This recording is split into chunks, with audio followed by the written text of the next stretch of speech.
Assalamualaikum warahmatullahi wabarakatuh. Jira jirtu ilmaan Oromoo qaqqaalii fi gaggaarii hundi keessanuu baga jiraattan gaafii namoonni lama na gaafatan takkan deebisa. Gaafiin tokko ka jalqabaadha. WhatsAppii lama bilbila tokko irratti fayyadamuu ni dandeenya ka jedhu.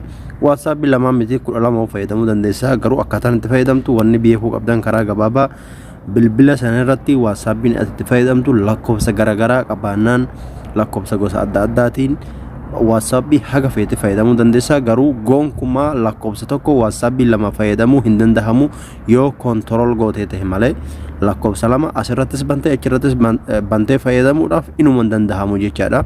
Yoo WhatsAppii tokkorraa fuutee WhatsAppii tokkoon bilbila kaan irratti fuutee control gootee WhatsApp irratti dalagsisuu dandeessa. Kan kana ala directly lakkoofsa directly banachuudhaaf hin danda'amu.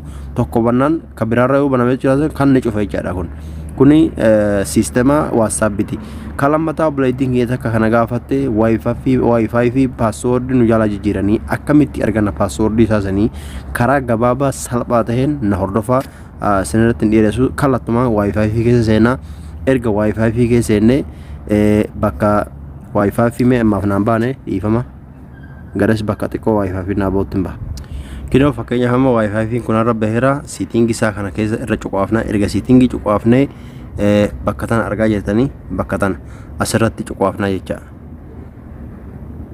Asirratti cuqaafna ergasii maal goonaan bakka save jettan tuqna jechaadha. Mallattootti godhee faasin garsiisa akkasina irra akkasina bakka tan irra cuqaafna jecha. Bakka tan save goona jecha. Ergasii akkam goona kallattiidhumaan Google keessa seenna jecha. Google keessa seenna. Erga Google keessa seenne bakka tana argaa jirtanii bakka kaameraa tana bakka tana irratti irra cuqaasna.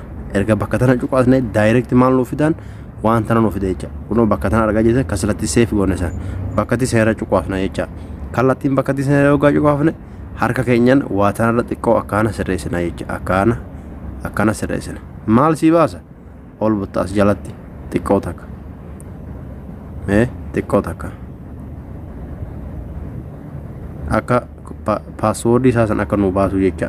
Laalaa agartanii password bilbila sanii kunoo argaa jirtanii asitti akka godhe naa baase jecha. Lakkoofsa bilbilaati network name jedha stizi wifi dha. Asitti immoo password isaa kallattumaan password isaa karaa salphaan akkasitti argatta siniin jedha.